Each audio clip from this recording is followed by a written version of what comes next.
Welcome to another lecture from EcoPoint. Today, let's discuss the mathematics and statistics part from IIT JAM 2024 paper. Okay. So, the very first question that they had asked was which one of the following is non-parametric test? What is a non-parametric test? Non-parametric tests basically are statistical tests that do not assume a specific distribution for the data. They are often, used when the data does not meet the assumptions required for parametric tests, then you use them, such as normality, it's coming from normal population, homogeneity of variance, or when sample sizes are small. So non-parametric tests are particularly, they're useful for ordinal data or when measurement scale is not interval or ratio. Now, some of the common tests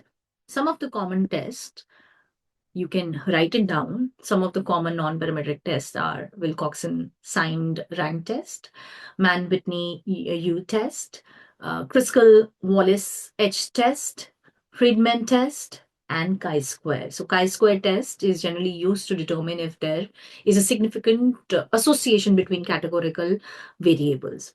Spearman rank correlation coefficient, that would also actually come into the non-parametric. Now, so out of the options that we have, chi-square, T, F, Z, chi-square test is the non-parametric test. So A is the correct answer.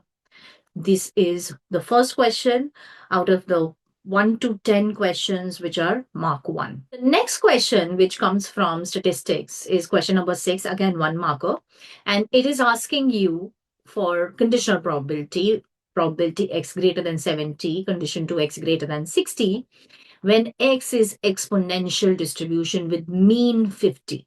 Now, for this, you need to know what is fx for exponential, which is lambda e to the power minus lambda x, where lambda stands for the average rate of whatever is concerned.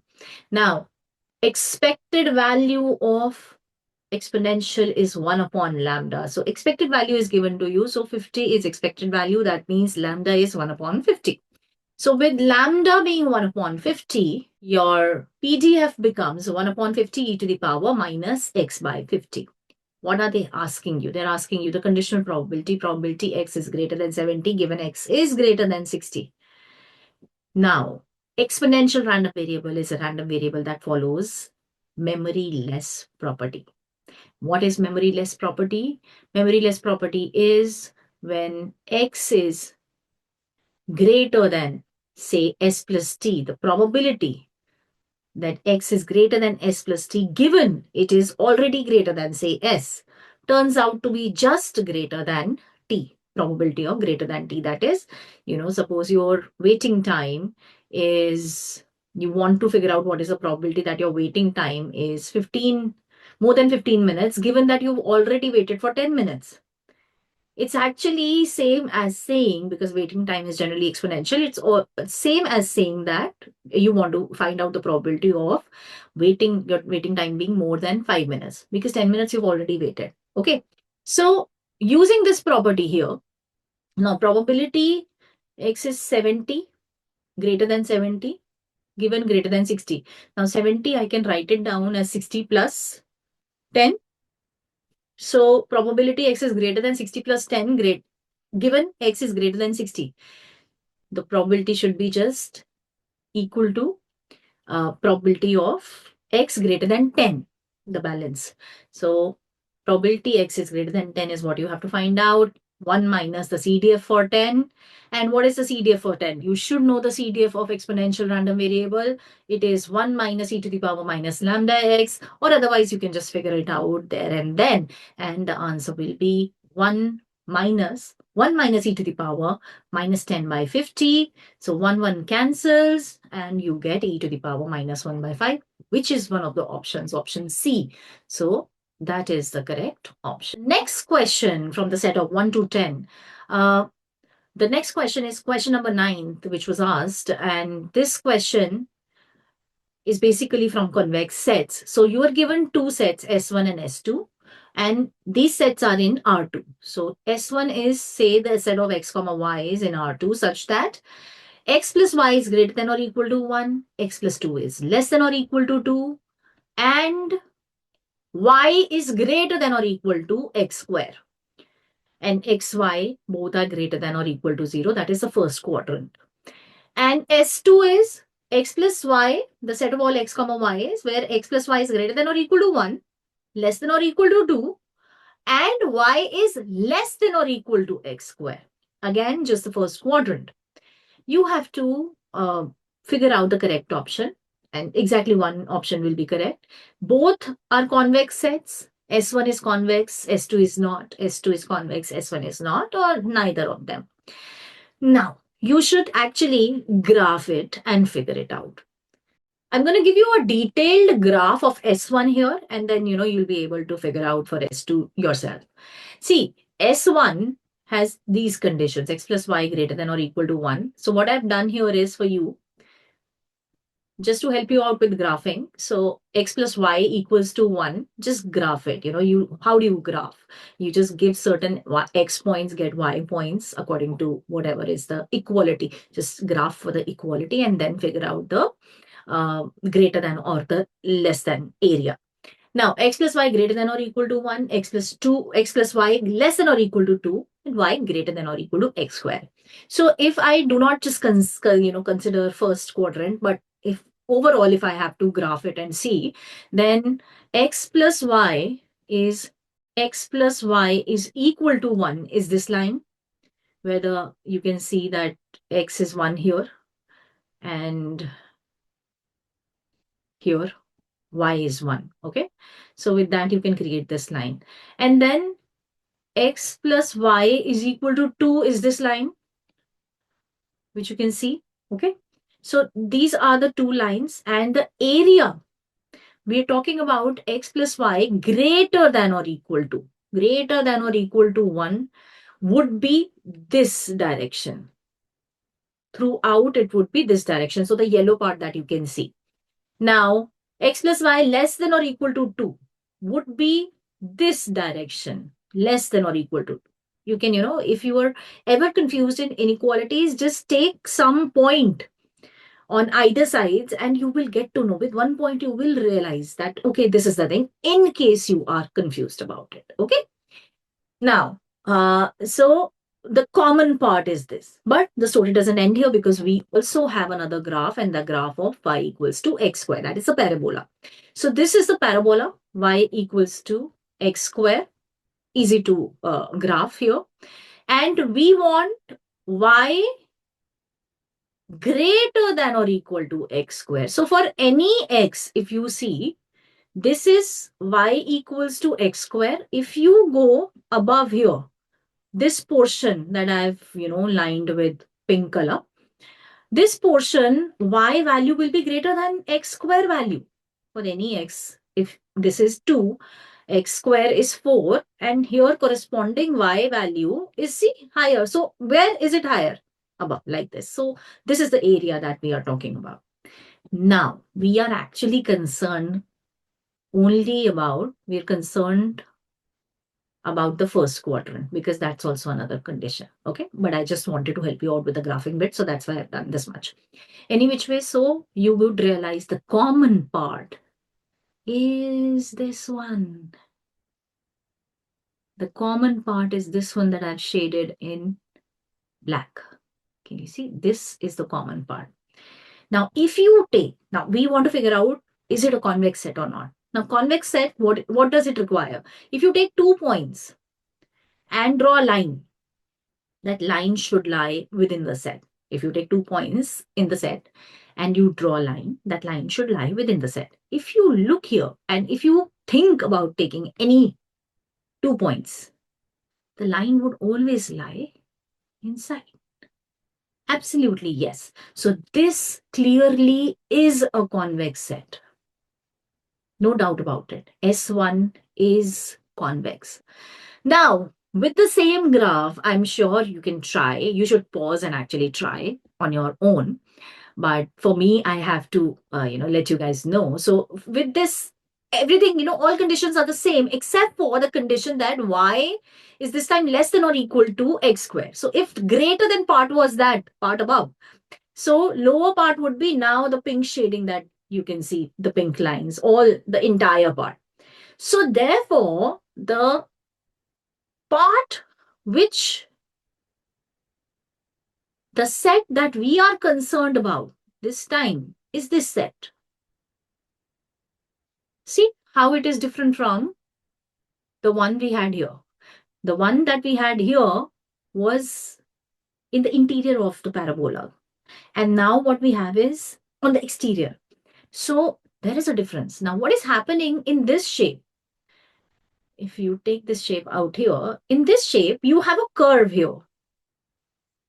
Now, if you take 2 points on the curve and draw a line, that line will not be in the concerned set that we're looking into. These 2 points are actually in the set, okay? But this line is not. This is just one example. You can, of course, take a lot of, take any 2 points and you can figure out that there would be some combinations which will not lie inside this set only. And therefore, S2 is not convex set. So S1 is convex, S2 is not, and that's option B for you. Option B. I just wanted you guys to understand how graphing is done in these kind of questions. And it's always better to graph instead of just trying to solve it. It's better to graph in this case. The next one is a very simple one. Definitely a one marker. It is a one marker. 10th question. So 1 plus 1 upon x whole to the power x as x is tending towards infinity. Very common indeterminate form. This is your 1 to the power infinity indeterminate form. And the answer to which is, this is a standard limit that you should remember actually. The answer to this is E. In fact, if you should also know that in case you take the limit as n goes to infinity of 1 plus x upon n, where x could be any number, this turns out to be e to the power x, where x could be positive, negative, any number. So there also, if you take just x as 1 and it's the same form, you will get e to the power 1. Otherwise, of course, this is an indeterminate form, a very common indeterminate form, but 1 to the power infinity form. How would you solve it? You have to bring it to a form where you can use L'Hopital rule.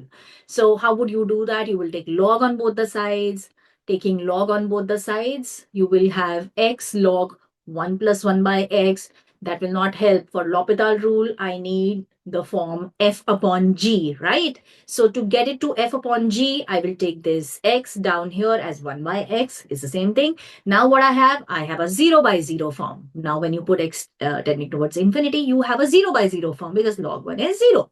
So when you have 0 by 0 form, you can use infinity by infinity, 0 by 0. You can use L'Hopital rule. Using L'Hopital rule, you will differentiate the numerator and denominator, f dash upon g dash, put the limit as x tends to infinity, and you will see that you are just left with 1 upon 1 plus 1 upon x. That would 1 upon x would become 0, so it is 1. Now what is 1? Log y is 1. So what we are interested in is the limit of y. So we have to take antilog, that is e. So y is equal to e to the power 1, and that is your answer. This is how you prove it. So I've just shown you that also, and option A is the correct option. This is something that I'm sure you guys should not be in a condition where you have to solve for this. This is a one marker. You should be able to realize what the answer should be. Next are the questions which are 2 markers. So in the 2 marker questions, the first one is from statistics. 2 distinct integers are chosen randomly from 5 consecutive integers. If random variable x represents the absolute difference between them, then the mean and variance of x are respectively. These are your options. Okay, so 5 consecutive integers, they could be like 1, 2, 3, 4, 5. And then, x1, x2, you're choosing randomly any value, okay? And then you can have difference between the two values. So you need to work on the difference. So you need to logically think what the difference could be. If you want to understand this question, you can take probably numbers 1 to 5 and try to understand what it will be like. Otherwise, the general case, let's solve the general case. It's not a difficult question, but you need to have that patience in that room when you're sitting under stress, okay? Just have faith in yourself. This is a very, very doable question. So if x1, x2 are two random variables wherein you're choosing numbers from consecutive integers, x, your random variable is x, which you will be working for which you need the mean and variance. It's the absolute difference between x1 and x2. Now, x1, x2 are chosen from 5 consecutive integers. Let's take these integers to be n plus 1, n plus 2, n plus 3, till n plus 4. Okay? Now, x1 can take any value out of these 5. x2 can take any value out of these 5. And we are concerned about x, which is the absolute difference between the two. So what you have to think in your mind is, what are the possible values of x, the difference. So think in terms of, you can think in terms of numbers or think in terms of these integers that, we have denoted. So when can you get the difference of 1? When can you get the difference of 2? And so on and so forth. So you are getting the difference of 1 in case you take n and n plus 1. You take n plus 1 and n plus 2. You take n plus 2 and n plus 3. You take n plus 3 and n plus 4. You will always get the difference 1. But these are the only 4 pairs that you can, take for that, right? These are the only combinations which will give you 1. These are 4 combinations which will give you 1. Now, you have to think, how can I get a difference of 2? Yes, you can get a difference of 2 if you take n plus 2, n plus 1, n plus 3, n plus 2, n plus 4. But since I can't go beyond that, I can't go to n plus 5, right? So these are the only 3 possibilities. These are the only 3 possibilities, 3 combinations which will give you 2. Similarly, now think difference of 3 कैसे आएगा? Difference of 3 आएगा अगर आपने n plus 3 ले लिया, n plus 1, n plus 4 ले लिया, but n plus 4 के आगे तो हम जा नहीं सकते. So therefore, only these 2 will give you the difference of 3. Difference of 4 आ सकता है? बिल्कुल आ सकता है. Difference of 4 के लिए सिर्फ एक ही पेयर है जो देगा, n and n plus 4. n and n plus 4. Now the numbers are not equal, तो 0 तो आ नहीं सकता. तो 1, 2, 3, 4 यही आएगा. And what are the possible cases? The possible cases are 4 cases from here, 3 from here, 2 from here, 1 from here. So that means there are 10 such cases, and all of them are equally likely because random selection hai, to koi bhi aa sakta hai, right? So total pairs that you are getting are 10 pairs jinse hum difference nikal rahe hain, right? So the probability that the difference is 1 is 4 pairs out of these 10. So it is 4 by 10. Probability that x is equal to the difference is 2, absolute difference. There are 3 such pairs giving you that. So 3 by 10 is the probability. ऐसे ही probability x is equal to 3 is 2 by 10. Probability x is equal to 4 is 1 by 10. Once you have these probabilities, यानी कि आपके पास एक तरीके से probability distribution आ गया. 1, 2, 3, 4 corresponding to probabilities 4 by 10, 3 by 10, 2 by 10, 1 by 10. Of course, the total is 10 by 10. That is, it is the correct distribution. Now, expected value is just the product with the weights. So 1 into 0.4, 1 into 0.4, 2 into 0.3, 3 into 0.2, 4 into 0.1. And that will be actually equal to 2. 0.4 plus 0.6 plus 0.6 plus 0.4. अब variance कैसे निकालते हैं? It's E X square minus E X whole square. ये तो 2 आई गया आपके पास, तो आपको निकालना है ई एक्स स्क्वायर. ई एक्स स्क्वायर निकालने के लिए आपको क्या करना है? आप यहाँ पर स्क्वायर कर देंगे.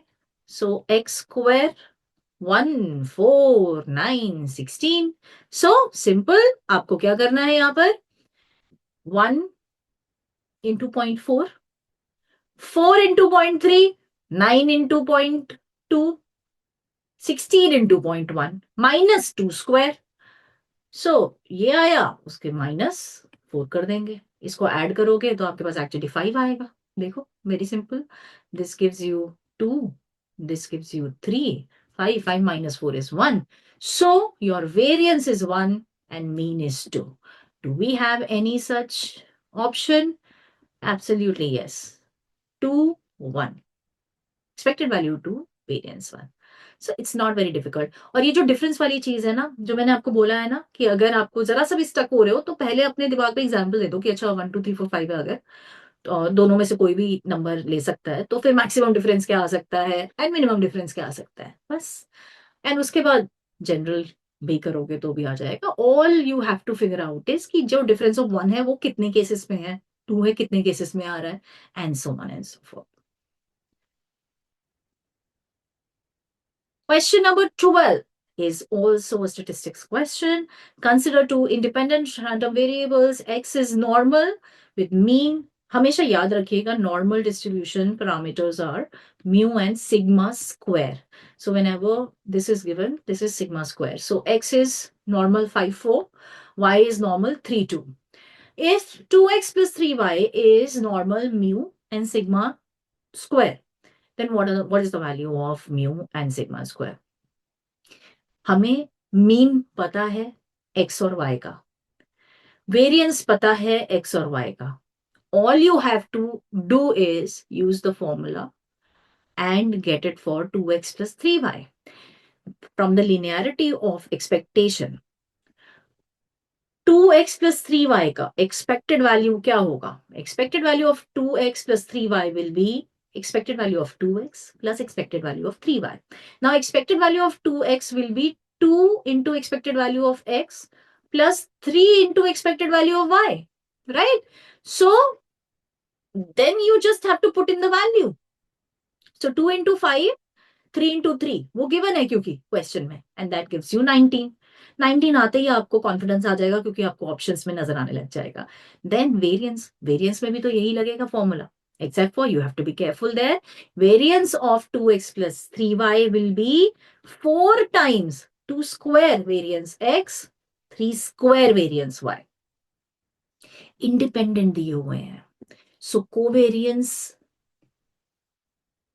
we don't need that. Covariance is not to be considered. Covariance is 0. They're independent. So whenever a random variable is independent, then covariance is 0, but not the other way around. Any which way. So here 4 into 4 plus 9 into 2, that gives you 16 plus 18, that is 34. Do we have any option here? 19 and 34. Absolutely option A is the correct answer. 13th question is also from mathematics now. Now this one is LPP. So you have a linear programming problem here. Z is equal to 2x plus 3y, that's your objective function, and the conditions are 5x plus 4y is less than or equal to 20, 3x plus 5y is less than or equal to 15, 2x plus y is less than or equal to 4, and x and y are positive. Typical problem. Now, what is the maximum value? That's what you have to figure out, the optimal value. This is a problem where you should graph again. आप रफली बना सकते हो, मैं आपको थोड़ा सा proper बनाने की कोशिश कर रही हूं यहाँ पे. So what we have equations. आपके पास है 5x plus 4y equals to 20. 5x, this is 5x plus 4y equals to 20. See, when x is 0, y is 5. When y is 0, x is 5. So this is in red, you can see that. And the region that we are concerned with is less than, right? So it's below here, down here.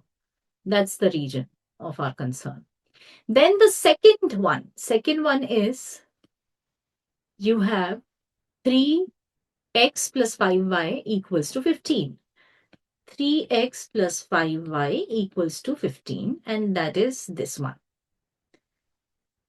And then there is another one, which is 2x plus y is less than or equal to 4. 2x plus y is less than or equal to 4. So equal to 4 is this line. And then the area that we are concerned with is everything below, right? Submit direction, of course, below का है. So that means what is the feasible region? Feasible region is associated to जो सारी conditions satisfy कर रहा है. सारी conditions अगर आप देखोगे तो satisfy हो रही हैं यहाँ पे. This, this, this, this. Because this is that area which is satisfying all the three inequalities that you have. That's what is your feasible region. Now, what are the points of concern? What are the points where you will look for optimal? All the corner points that you have here. So this one, this one, this one, this one. Now these points, 3 points are on the axis only. So it's very easy to fetch them. And there is one point of intersection that you have here. So that is the point of intersection between 2x plus y equals to 4 and 3x plus 5y equals to 15. So पहली चीज तो graph करने के लिए आप बस ये दो पॉइंट्स ले लीजिए, लीनियर है तो लाइंस आ जाएंगी आपकी automatically.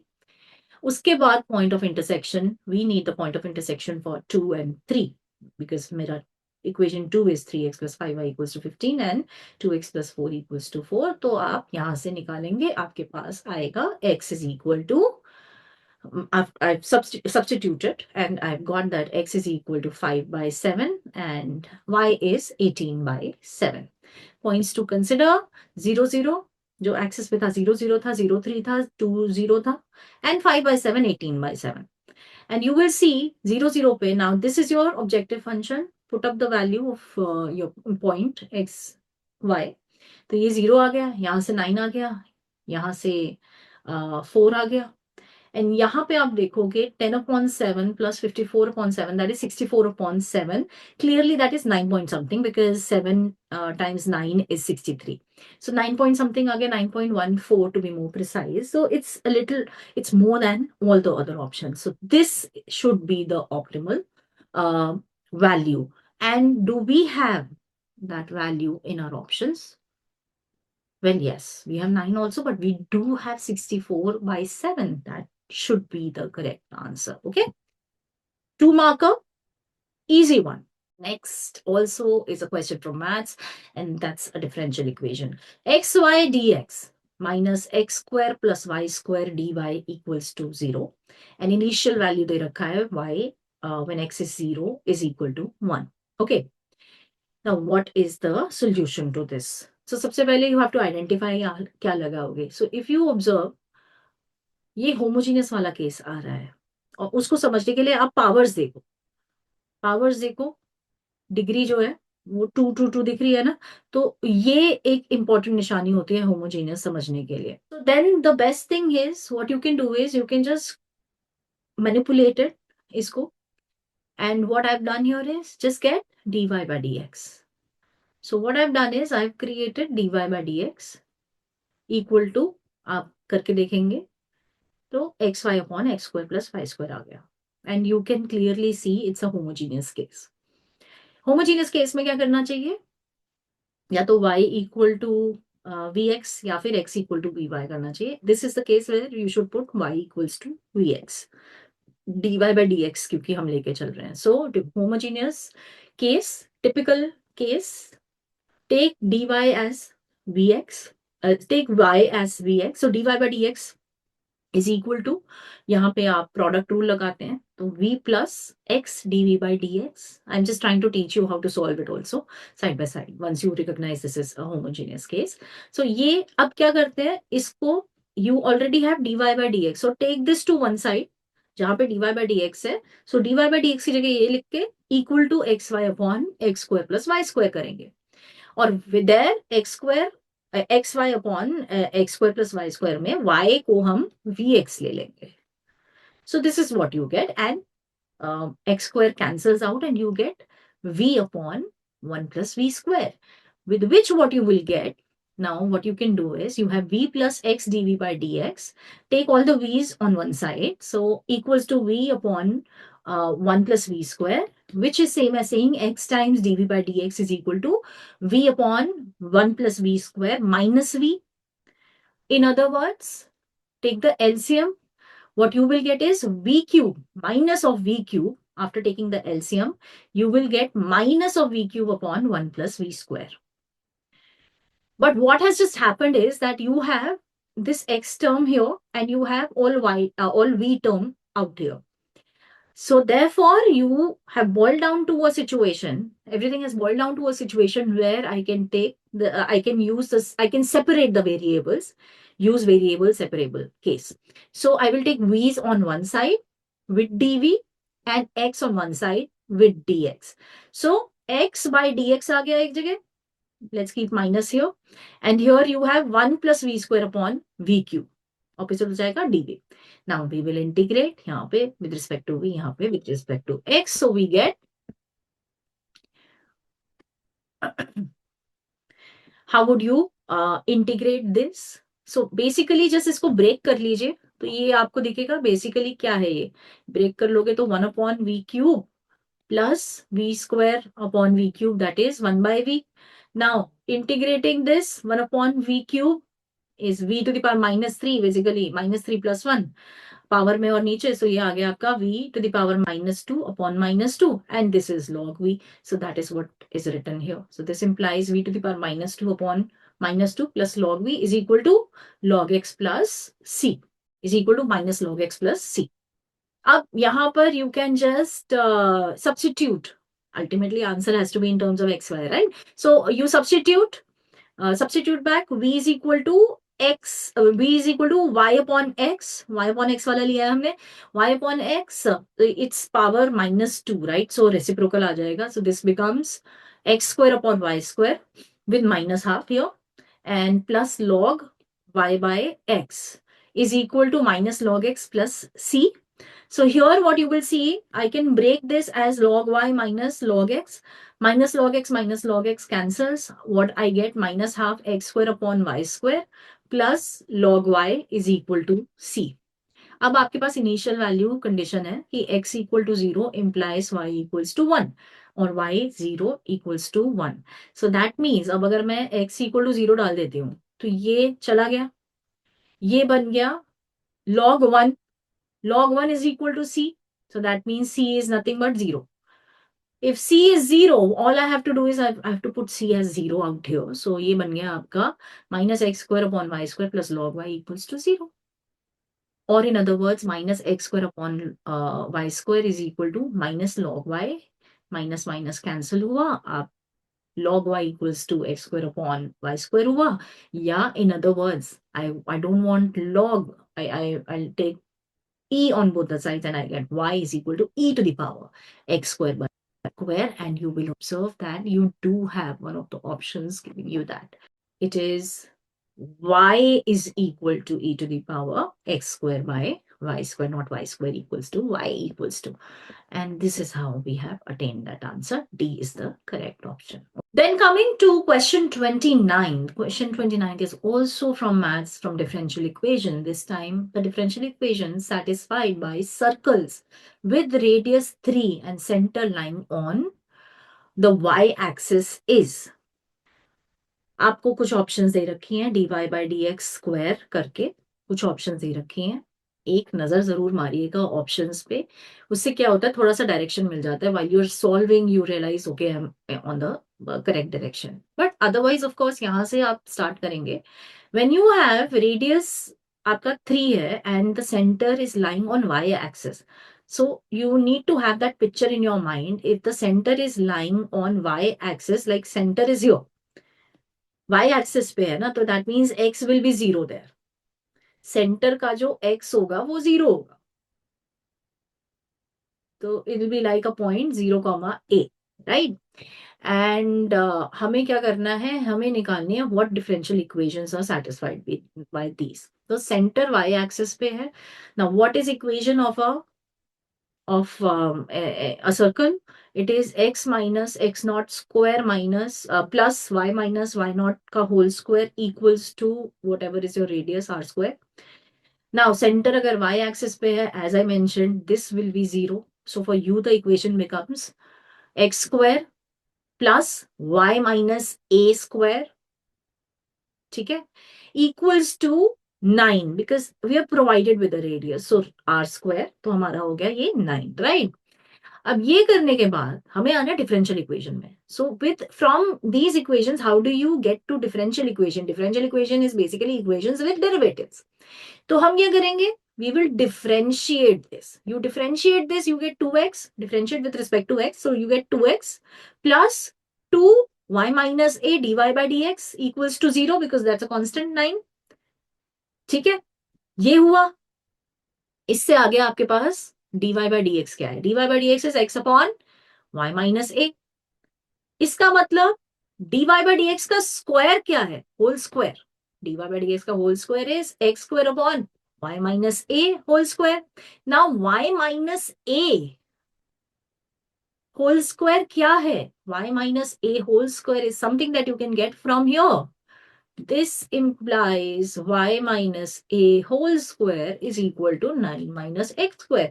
And that's what you will substitute it here.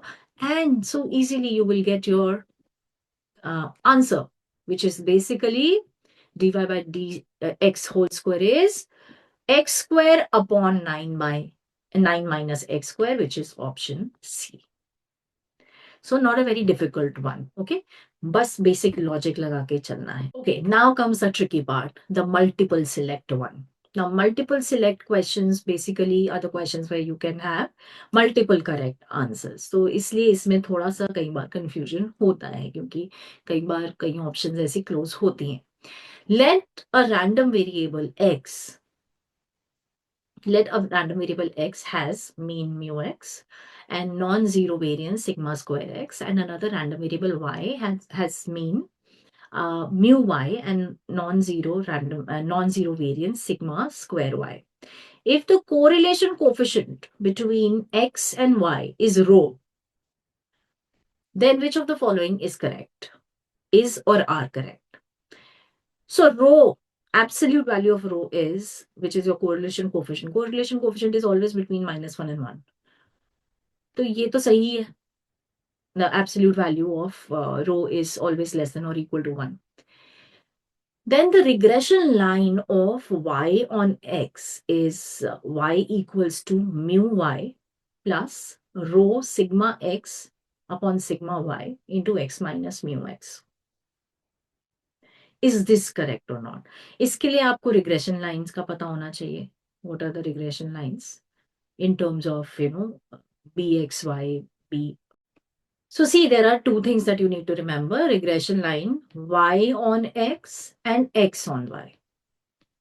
So regression line y on x क्या है? Equation क्या होती है? Equation of regression line of y on x is y minus y bar equals to byx into x minus x bar.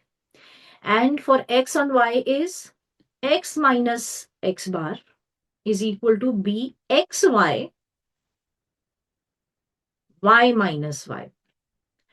And what is byx? Byx is equal to summation xy upon summation x square, and bxy is summation xy upon summation y square.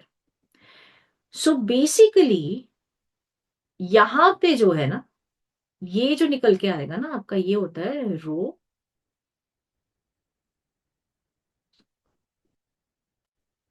B Y x, जो निकल के आएगा आपका वो होता है रो sigma y upon sigma x and not sigma x upon sigma y. So that is why this is wrong.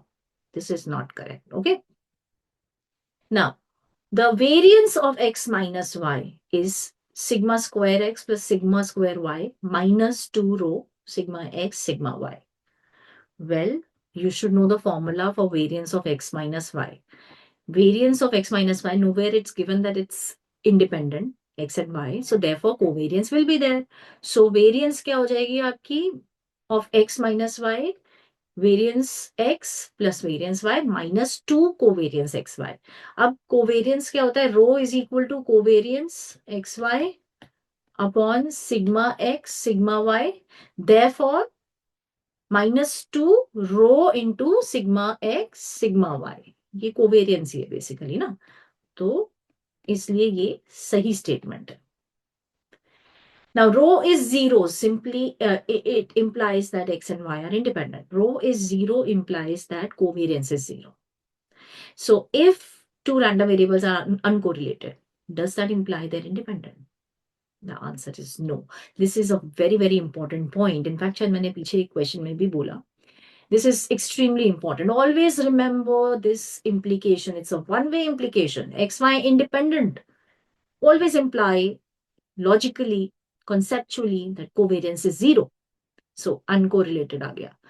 But not the other way around. Not the other way around. Covariance is 0. That doesn't mean that the variables have to be independent. That means the two correct statements were A and C. Next question, again from statistic. X1, X2 till Xn, they are random. It's a random sample of size n greater than 1 drawn from a probability distribution having mean mu and non-zero variance sigma square.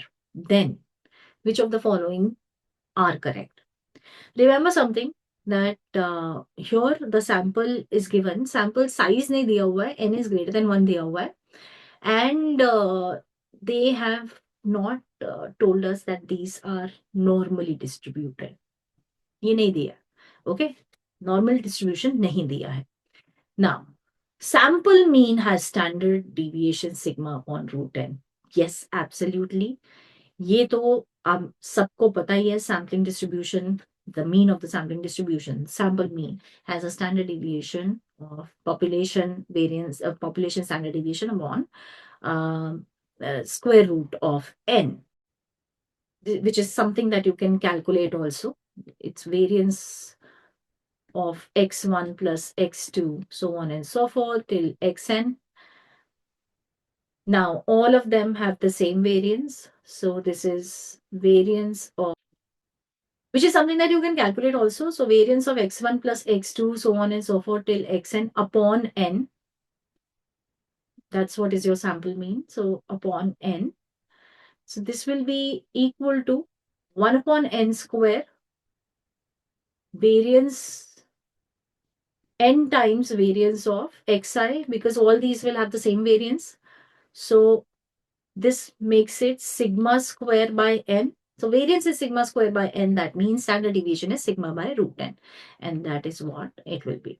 Now the second statement is the probability distribution of summation xi minus mu upon sigma root n will follow standard normal distribution as n tends to infinity. Now this is important. यहाँ पे क्या दिया है? As n tends to infinity. क्योंकि यहाँ पे हमें ये नहीं बताया कि n is large or not. So by law of large number or the central limit theorem, you can actually say something. You can tell whether your sample is tending towards normal or not. Okay. So what happens is that if you take your random variable,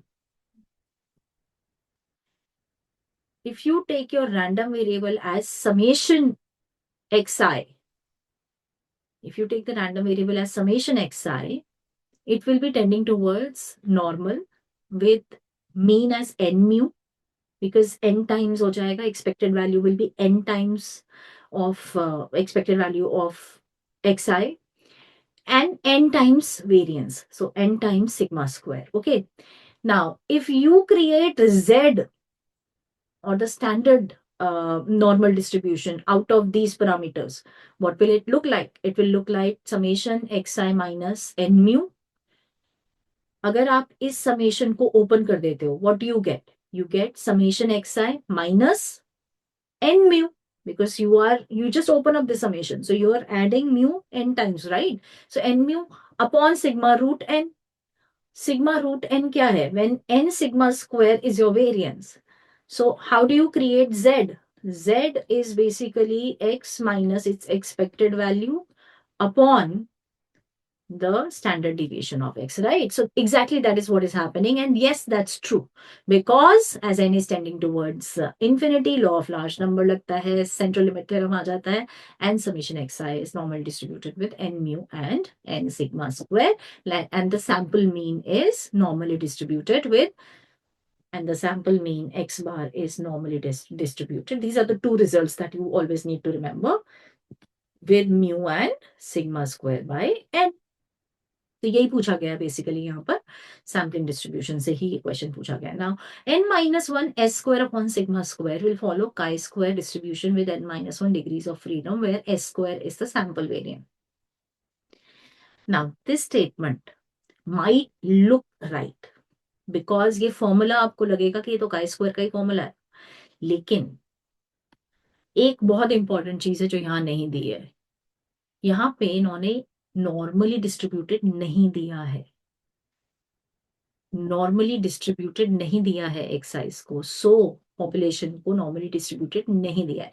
if x I is normally distributed with parameters mu and sigma square, then zi is this, and because of which you are able to create zi square as x minus mu square upon sigma I square. अगर आप square कर दोगे तो यही आएगा, right? And because आप square कर देते हो तो क्या होता है, अब अगर if you consider the sample, consider the sample variance. Sample variance S square is summation xi minus x bar whole square upon n. Or in other words, n times S square is equal to summation xi upon x bar whole square. अब आप देखोगे कि मैं z में xi minus mu की जगह अगर ये लिख देती हूँ तो मेरा summation zi square, and I add up all the i's, I get summation zi square as n s square upon sigma square. But यहाँ पे क्या हो रहा है कि यहाँ पे x बार है, sample mean है instead of population mean, right? So because you have sample mean, so what happens is you lose a degree of freedom, and that is why now summation zi square is nothing but chi square of n minus 1 degrees of freedom. That's only because जब आप X I minus X bar लेते हो, so S square आता है तो X I minus X bar लेते हो, the moment you use sample mean what happens is you lose a degree of freedom, and that is the reason this is not correct. This is not correct because we do not have normally distributed excise. It's nowhere given. तो हम assume नहीं कर सकते, ठीक है, इसलिए ये सही नहीं है. The sample mean is always consistent estimator of mu. Yes, this is something that you should, recall from previous knowledge, that sample mean is always consistent estimator of mu. So in this question, how many? 3 of them are actually correct. A, B, D. They're correct. Next question, question number 37. This time we have a question from matrices. From linear algebra actually. So let M be equal to a matrix alpha minus 6 minus 1 1. It's a 2 cross 2 matrix and alpha is any real number.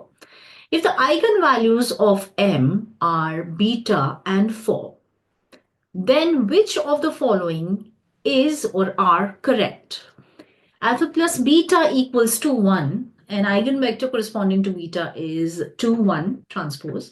The rank of matrix M is 2, and the matrix M square plus M is invertible. Well, of course, to answer any one of them, you have to actually start working with the question, working with this matrix, and working with the concept of eigenvalue. So, eigenvalue का क्या मतलब होता है?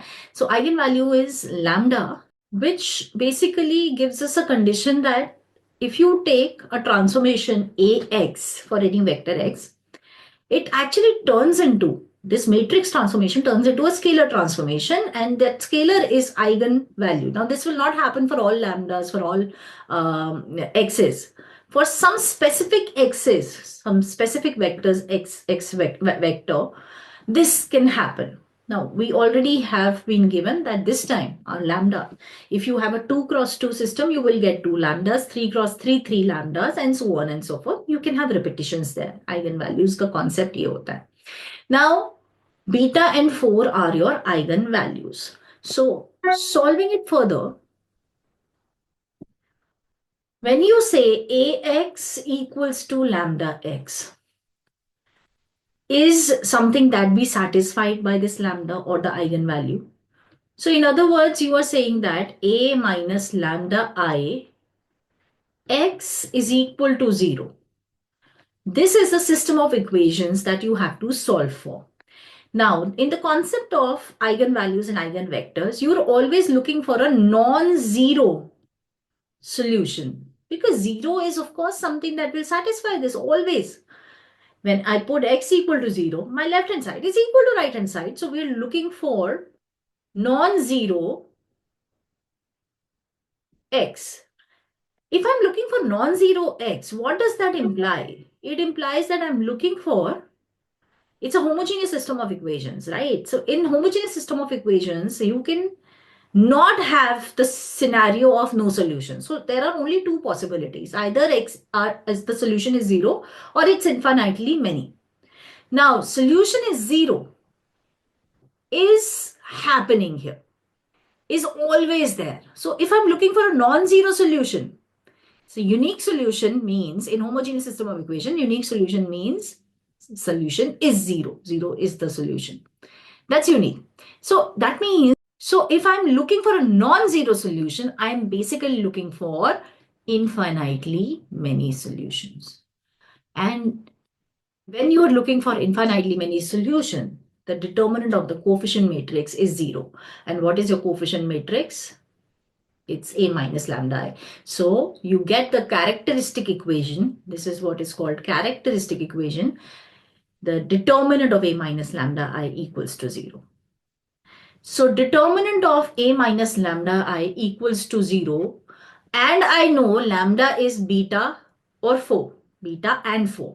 So that means I know that determinant A minus beta I is equal to 0, and also determinant A minus 4I equals to 0. That means I get the condition that determinant alpha minus beta minus 6 minus 1, 1 minus beta. What do you mean by A minus beta I? Basically, if you write down your matrix, minus beta I would mean beta, beta here and 0, 0 here. So now no change over here, and here, whatever the terms are, you subtract beta from there. So this is 0, and similarly alpha minus 4 minus 6 minus 1 and 1 minus 4. So that's the determinant would be here also, it would be 0. Okay. So with this, what do we get? We get that alpha minus, just find the determinant, alpha minus beta into 1 minus beta minus 6 equals to 0. So let's just solve this first. So alpha minus beta minus alpha beta plus beta square minus 6 equals to 0. And this will give us, this will not give us anything as of now. But if you observe here, the variable is just alpha. So when you find the determinant here, alpha minus 4 into minus 3 minus 6 equals to 0. So that will give you minus 3 alpha equals to minus 6, or in other words, alpha is equal to 2. The moment you put alpha equals to 2, the moment you put alpha equals to 2, this equation becomes 2 minus beta minus 2 beta plus beta square minus 6 equals to 0. In other words, you get a quadratic in beta. Beta square minus 3, beta minus 4 equals to 0. So beta square minus 4 beta plus beta minus 4 equals to 0. Beta into beta minus 4 plus 1 into beta minus 4 equals to 0. And what you get is that beta minus 4 into beta plus 1 equals to 0. So either beta is equal to 4, which is not the case, because the other eigenvalue, we've already written that that is 4. In fact, that is already been taken care of. Eigenvalue as 4 has already been taken care of. So beta equals to 4 we can ignore, and from here we get beta equals to minus 1. So if beta is equal to minus 1, alpha is equal to 2. So alpha plus beta is nothing but 2 plus minus 1 and it is equal to 1. Hence, option A is actually correct. Alpha plus beta is indeed equal to 1. Next comes in an eigenvector corresponding to beta is 2, 1 transpose. So you have to find out the eigenspace for this. So what we can do is we have lambda or beta equals to minus 1. So what we can do, we can quickly create our system of equation a minus lambda I x equals to 0. जो system of equation मैंने starting में आपसे बात करी, what is basically the concept of eigenvalue, eigenvector. So now we have to find out that non-zero x for lambda equals to minus 1. So your a minus lambda I becomes 2 plus 1 minus 6 2. x1 x2 equals to 0 0. This is a homogeneous system of equation that you have to solve. Of course, जब हमने lambda निकाला था keeping infinitely many solutions in mind. So of course, this will be a scenario where one row will turn into 0. So you get 3 minus 6 minus 1 0. I've just swapped, and then after using one operation, that if you add 3 times, basically you can make it 0. The entire row will become 0. Okay, so minus 1 2 0 0 it is, and this means that now this, understand infinitely many solutions here. Minus 1 here. So this is the leading variable. That means x1 is the leading variable, x2 is free. So x2 can take any value freely, any real value t.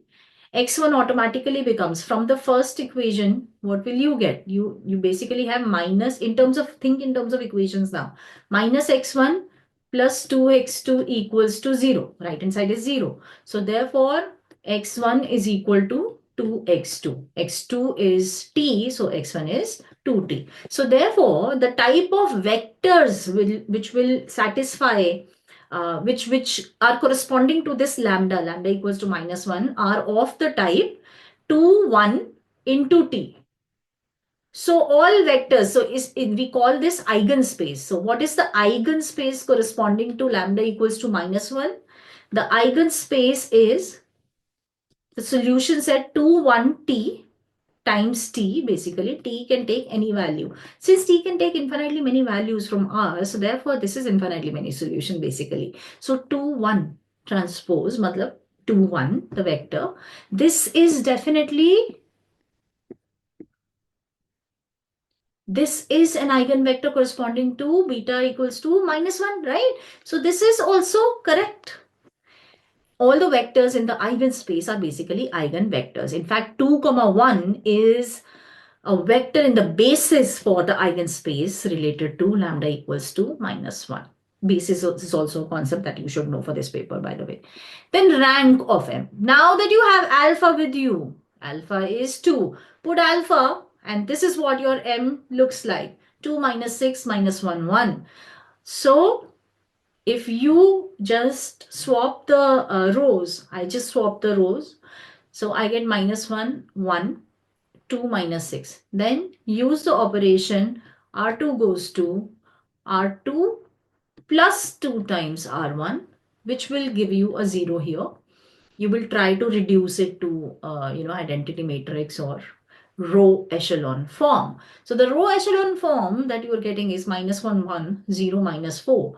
So what you get is both of them, x1, x2, in terms of variable, if you see, both are leading variable. Or in other words, you're getting a leading number. You can create leading ones. You will get leading ones in both the rows. Or in other words, both the rows are basically linearly independent rows. So how many linearly independent rows you have, how many leading variables you have, all that corresponds to the rank of the matrix. So row rank, column rank is same as the rank of the matrix. And if you see row rank, column rank, it is 2 because you have 2 is the number of linearly independent rows and columns. So rank is 2. So C is also actually correct. What about D? So C is correct. M square plus M is invertible. Now the condition for invertibility is basically determinant. So if the determinant is 0, matrix is not invertible. If it is not 0, then it is invertible, right? So is m square plus m invertible, or in other words, the determinant of m square plus m will not be equal to 0. So you have different ways of looking into it. Of course, you can't break the determinant of m square plus m. Like you can't, determinant a plus b is not equal to determinant a plus determinant b not equal to, okay? So you can't use that property here. But there's something that you can actually use, and that's related to eigenvalues. I will just discuss that. So in order to figure out something for the determinant, either you can square m, you have m now, you have alpha, so you have m, square it, then add m, and then see what the determinant turns out to be. That is an easy way to do, but उसमें square करना पड़ेगा. अब मैं एक logic वाली चीज बताती हूँ आपको, associated to eigenvalues. Now m square plus m. What do you know about m? You know something about m. You have the eigenvalues for m, right? So m की values आपके पास है, m के eigenvalues आपके पास है. Now there's an important theorem or result in the concept of eigenvalues. If lambda is an eigenvalue for a corresponding to some vector x, then lambda to the power k is an eigenvalue for a corresponding to the same x, for a to the power k, for a to the power k corresponding to the same x. So if lambda is an eigenvalue for a, then lambda to the power k is eigenvalue for a to the power k. So which means, अब सोचिए खुद से, -1 is an eigenvalue for m. So -1 square is an eigenvalue for m square, and eigenvalue. Now, another thing for eigenvalues is that sum of eigenvalue of a plus b is the sum of eigenvalue for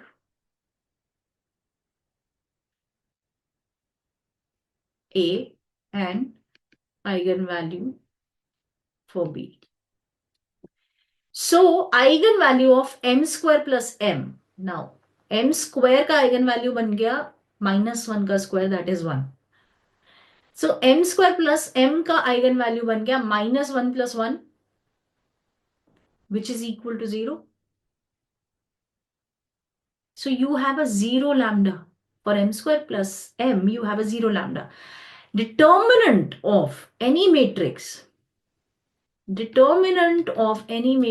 is equal to the product of the eigenvalues. So therefore, the moment you have even one single lambda as 0, the determinant becomes 0. If the determinant is 0, the matrix is not invertible, and that's the case here.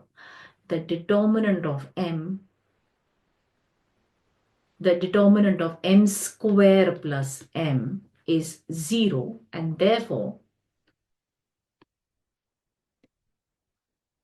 the determinant for m square plus m is 0, and that's the reason why you know that in our case it's not an invertible, so D is not happening. So A, B, C are correct, D is not, okay? Otherwise, it's very simple. You can just square M, matrix multiplication, and then actually you can find out the determinant will turn out to be 0, and you will have your answer. Next question, 38. F is a function from R2 to R, and it's a function x square y upon x to the power 4 plus y square. If xy is not equal to 0, 0, and it is 0 when xy is 0, 0. Then which of the following is correct?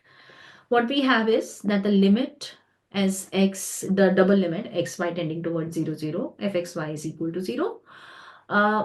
Fx, the partial derivative at 0, 0 with respect to x is 0. Fxy is not continuous at 0, 0. both fx and fy do not exist at 0 0. Well, सबसे पहले limit देखेंगे इस case में. सो इस case में आप क्या use करेंगे? डबल लिमिट्स है. सो डबल लिमिट्स के लिए क्या करना चाहिए? there are few things that you should keep in mind. So first thing that you should keep in mind are the paths, associated paths. In our case, the limit is xy tending towards 0 0. So x equal to 0 and y equal to 0 are the associated paths. Now look at the expression. In your numerator, you have x square y. So whether I put x equal to 0 or y equal to 0, I'm going to get 0 only, right? So does it mean that the limit exists? क्योंकि इन दोनों path से same दिख रही है. No.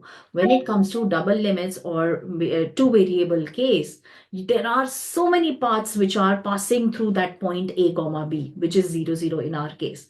So you have to think of a counter example. It's easier to prove that the limit does not exist. How do you do that? Think of something, some substitution of x in terms of y or y in terms of x, such that something happens and variables cancel off and you get a non-zero limit. Think, is it possible to get a non-zero limit? Well, absolutely yes. अगर तुम यहाँ पर y equals to x square डाल देते हो तो क्या होगा? If you put y equals to x square, your numerator becomes x to the power 4, denominator becomes x to the power 4 plus x to the power 4. And when you add up, you have basically x to the power 4 upon 2x to the power 4. So you have half, which is not equal to 0. That means, इसका basic मतलब क्या है कि there is this path. अगर आप ये parabolic path देखते हो, which is passing through 0 0. From this direction, the limit will not look like 0. It will look like half. So therefore, and limit के साथ क्या है? Limit has to be unique and finite. If it exists, it has to be unique, right? तो यहां पर ये गड़बड़ हो गई. You have a path, you have just figured out a path from where the limit doesn't look like 0. So therefore, the limit does not exist. The moment you know that the limit does not exist, sorry, this is not happening. So this is not happening, okay? The limit does not exist. So this is not happening. The moment you know that the limit itself does not exist, automatically continuous हो ही नहीं सकता. Continuity के लिए limit तो चाहिए. So is it fxy is not continuous? fxy is not continuous is correct. Limit is 0 is wrong. fxy is not continuous is correct. But what about the partial derivative fx at 0 0? ये तो निकालना पड़ेगा boss. So partial derivative के लिए क्या करेंगे हम? We will look at, so a is not happening because the limit does not exist. Partial derivative. If you want to figure out the partial derivative with respect to x, what happens? You look at the change in x and take y as constant. So it is basically the limit as the change in x, say k, is tending towards 0. fx plus k comma y minus fxy upon k. That's your partial derivative fx. At 0 0 देखेंगे तो क्या हो जाएगा? x को भी 0 डालना है और y को भी 0 डालना है. So this becomes f k0 minus f0 0 upon k. Now fk0, look at the term that we have. It is x square y upon x to the power 4 plus y square. मैं जैसे ही y0 डालूंगी ये 0 हो जाएगा. तो k0 पे भी 0 है, 0 0 पे भी 0 दिया हुआ है. तो that means this limit is actually 0. So that means the partial derivative with respect to x is actually 0. And that is what is given here. So this is correct. B is correct, C is correct. Automatically both fx and fy do not exist at 0 0. तो गलत हो गया ना, because अभी तो निकाला हमने. Partial derivative with respect to x is there. It is turning out to be 0. So the correct options are B and C. B and C are correct. Not a very difficult question. Easy to handle. B, C are correct. Next is a numerical ability question. So in this question, it's a probability question. Not a very difficult one, but थोड़ा सा different तरीके से पूछी हुई है. That's it. Two students A and B are assigned to solve a problem separately. The conditional probability that A can solve the problem given B cannot solve it is 1 by 5. And the conditional probability that B can solve the problem, given A can solve the problem is 3 by 5. So this is important. Okay. Here A can solve given B cannot. And here B can solve given A can solve.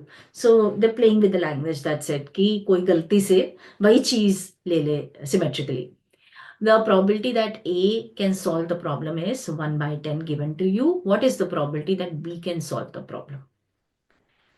No matter whether A solves or not, B can solve the problem. So we have to find out probability B. What are we given?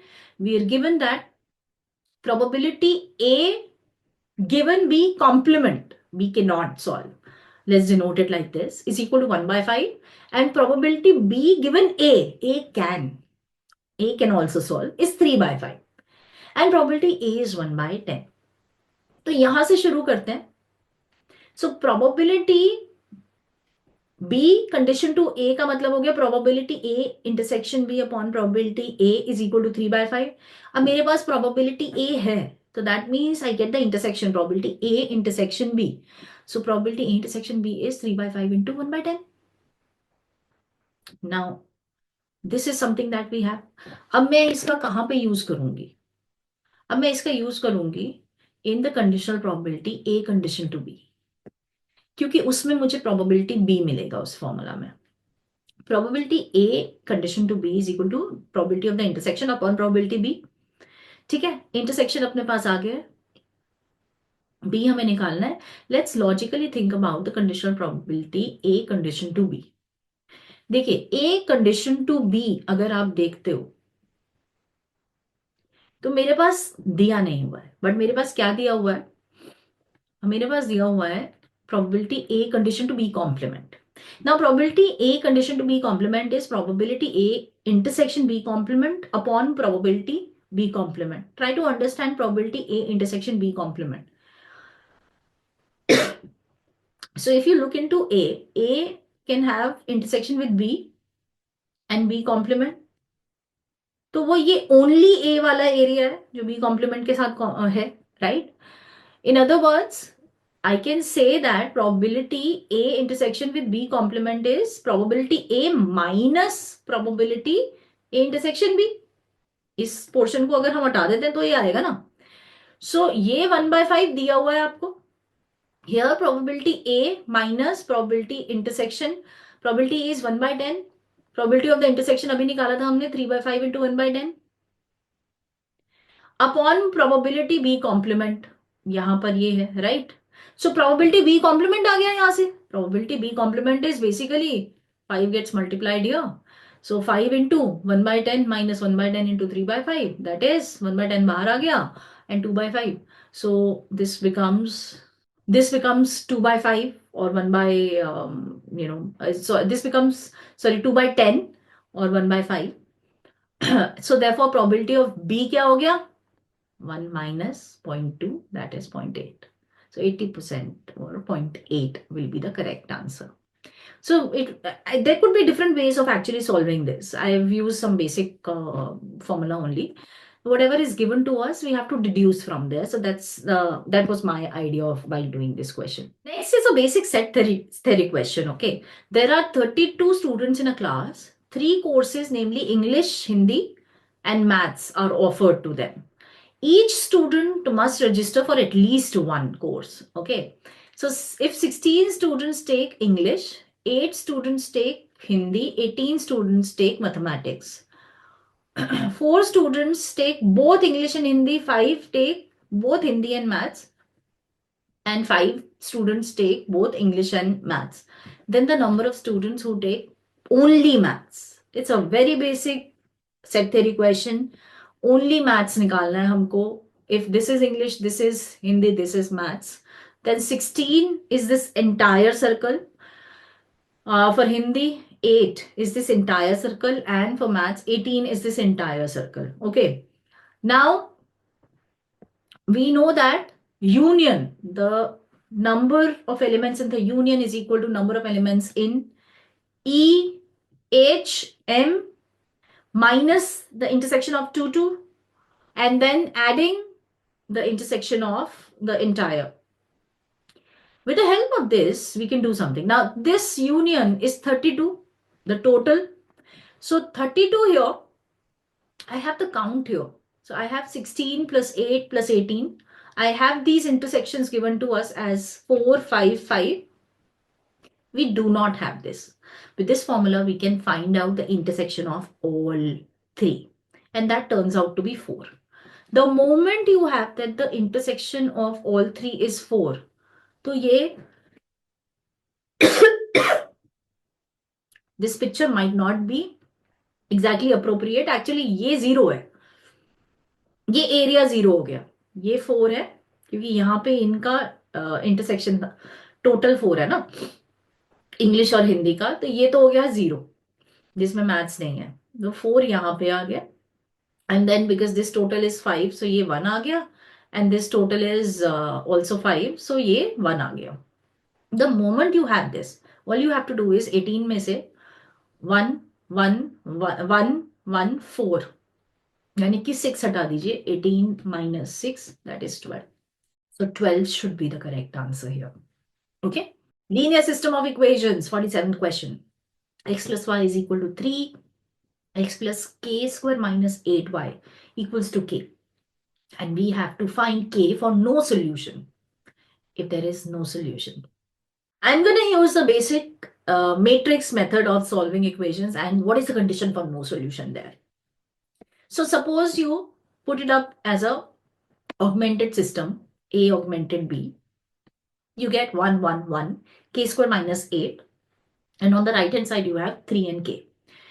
Now, you have to recall what is the scenario for no solution.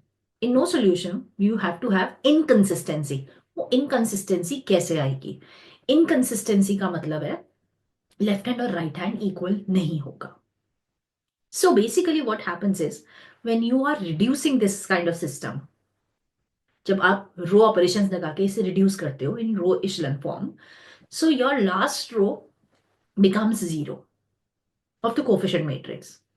But if there is inconsistency, this will be 0, this entire thing will be 0, but this will not be equal to 0. क्योंकि अगर ये 0 हो गई तो left hand equal to right hand हो गया, and consistency आ गई. That is a case for infinitely many solutions. So here, if you wanna reduce it, what will you do? You will use the operation R2 minus R1 and you get a 0 here. इससे ज्यादा reduce नहीं हो सकता ये, right? सो अब आप क्या करेंगे?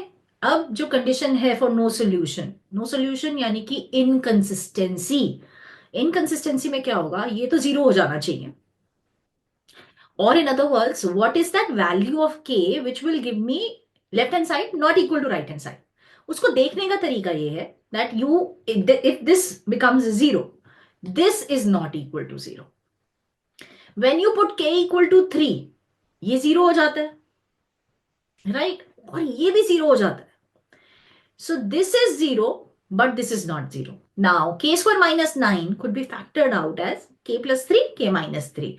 So k plus 3, k minus 3 में आपको k equal to plus 3 will give you 0 here also and here also. So in other words, if k is equal to 3, then what's happening? K square minus 9 is 0 and k minus 3 is 0. वो case होता infinitely many solutions का actually में.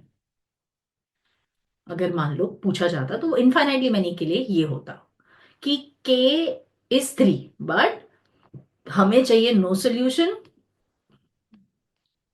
For no solution, the case is that k should be minus 3, because in that case what's happening? This is 0, but this becomes minus 6. ये तो inconsistent है भाई. Your left hand side is 0, but your right hand side is not 0. So you get that inconsistency.